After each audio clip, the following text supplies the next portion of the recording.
পথে চলি তোমারি আশায়, এত ভালোবাসো কেন মালিক আমায়, এত ভালোবাসো কেন মালিক আমায়।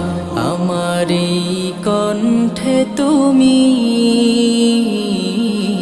তোমারি বাণী তুলেছ, বুকের দেরাজ তুমি কোরআনের স্থান দিয়েছ।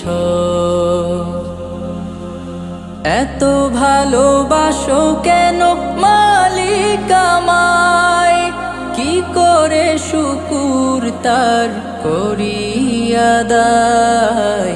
এত ভালোবাসো কেন মালিক আমায়।